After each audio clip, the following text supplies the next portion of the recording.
Deep in the shadows, I know it's hard to put one foot in front of the other. Hi guys, CeeChronicles here. Welcome and welcome back to my channel. If you're new here, I post fragrance related content and please do consider subscribing and joining the family. To those who are returning, thank you so much for your continued support. I have with me here Pendora Regal, reserved by popular demand. Guys, I will keep looking at this bottle where it says Regal because I am always mistakenly calling this one Royal Reserve. I guess it's the 44-year-old brain failing to just memorize the word Regal as opposed to Royal. So forgive me, guys. This is Regal Reserve from the House of Pendora. Now, this one draws its inspiration, guys, from that Amouage Opus Royal Tobacco, right? And we're going to give it a quick spray here and I'm going to tell you my thoughts. I think it is because it's drawing its inspiration from an Amouage that you guys wanted me to bring this, urgently, right? So there is a note of tobacco in this, or shall I say, first off, there's a host of notes in this fragrance. So it's going to present a lot of things at the same time, little bit of this, little bit of that, little bit of this. But the fact that it draws inspiration from that Royal Tobacco shouldn't make you stand and walk away, at the beginning of this video, just because, if it's tobacco, I don't like tobacco, I'm done. This tobacco, to my nose, has a hay-like feel, but doesn't have the herbaceous feel, all right? So it's not a piercing tobacco. It's warm, it's soft, and it's guarded. The same fragrance has got some woods there. Everything comes off in moderation. And I'm going to tell you, I think, why everything is coming off in moderation. Because, again, in the same fragrance, I get a licorice feel together with a myrrh feel, but what those do is they fuse together to add a warmth to this fragrance. And then there's going to be wafts of a tonka right in this. So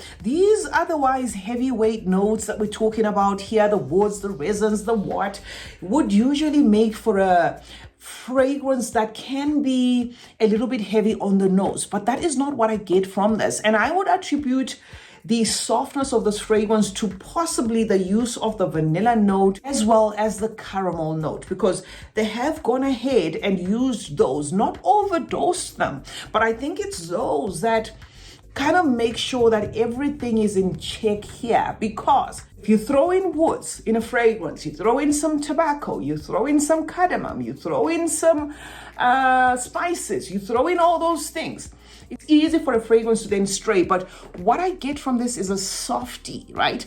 A softy to an extent that vanilla and the caramel kind of gives it like a gourmand touch, but without it crossing over to girly gourmand. So this is not sweet and yummy and pretty, but it just has like a warm wrap up to it, a fuzzy feel to it, a hug me feel to it, but sophisticated at the same time, where you just have to smell it for you to kind of understand what I'm saying, right? So it's not one of those simple, okay, this is going to be woody, spicy, and I'm gone. Because I'm going to have somebody here saying, see, I swear I'm getting a creamy nuance in this, and I don't know where it's coming from. So it's a concoction that was sort of like made in such a way that it shouldn't be identifiable, if you will, but you will have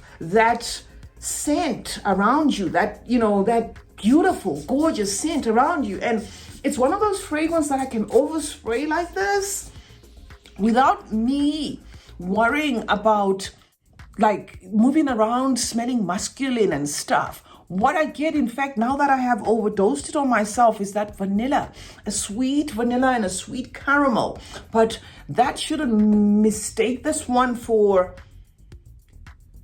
Now I'm tempted to call it yummy, but no, it's a gourmand that men can carry. That's the best way to put it. Okay, so it's going to give you everything in moderation here. It's not one that I would say, if you love tobacco fragrances, run for it, because there's a lot then that happens amidst that tobacco, all right?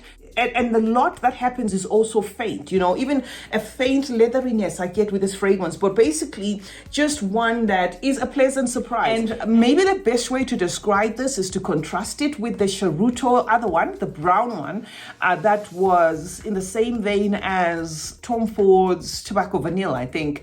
That one is completely the opposite of this, okay? If I have to just I know I'm sounding lame, but that one is completely the opposite of that. Like, for instance, if you found yourself with that one by default because maybe somebody gifted you and you're like, oh my god, and this is another Charuto, that's what I'm gonna get. That is not what you're gonna get. This is a softie. This to me is a gentle fragrance, a come to me, style of fragrance, which if you look at the notes and what it's drawing inspiration from, you might run away from it, but I just get a soothing feel of a fragrance. The only con to this fragrance is it could do better in terms of lasting power, but if you know the Pendora line or the Paris Corner is generally the affordable line. So that is the budget line. So you kind of get what you pay for. This is a fragrance that you will probably need to reapply maybe even twice during the day, which is during your 8 to 10 hour wear, you may need to reapply it.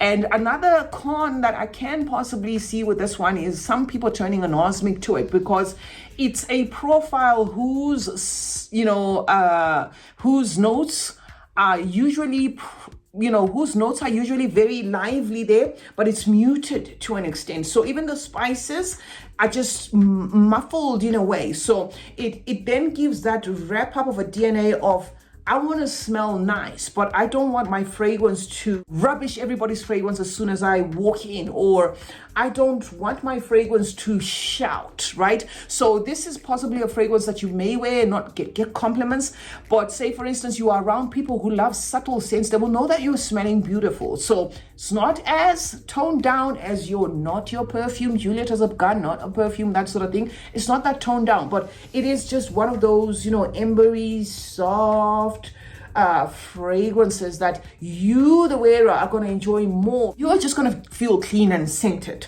if I have to say. And it's going to be very hard, for somebody to detect what you're wearing because it doesn't smell like the rest of them. Or better still, to bring it closer to home, I'm going to say, I don't have anything in that cupboard that vibes like this, right? So that's how different it is. I wouldn't call it milky, but some people might get a milky nuance from it. It's just one of those teas of a fragrance that gives you a lot of servings, but it's beautifully done. I mean, if there is one Pendora that you may want to get your hands on, it could be this one because it's beautifully done, but it's not going to tick the fancy of those who love beast mode fragrances because it's just going to come across as, wow, you smell good, but not necessarily a pushy style of fragrance. It can transition through all seasons because it gives me that safe DNA, very likable as well, and a little bit of a crowd pleasing appeal to it as well. So yeah, that's it. That's what I can say, guys, about a Regal Reserve from the house of Pendora. I hope they do give us an extension to this extension because this one I think makes the second or the third. I don't know. So a lot to look forward to from Middle Eastern houses because they're not joking, guys. They're not joking. They're making fragrances unending, okay? And now I'm getting a soapy accord. Okay, I'm gonna close this video here because I could go on and on. As I told you that this is gentle, but made in such a way that it's like unidentifiable. It's like they made it deliberate that you can't explain this fragrance to an extent. CeeChronicles is my name. Thank you so much for joining me today. Let's meet in the comment section where we discuss more about fragrances. Let me know if you have this fragrance, and I would like to know your description of this fragrance in the comment section. I remember John described it, but I didn't cross-check with the comments, when I unboxed my Paris Corners, but John did describe this fragrance, and he's one person who's very good at describing fragrances. So I would like to know how you would describe this fragrance, and we can interact some more in the comment section. Remember to turn on post notifications, guys. That way you get to be notified anytime I upload a video. Like and share this one, and remember that smelling good is a form of good manners. Cheers.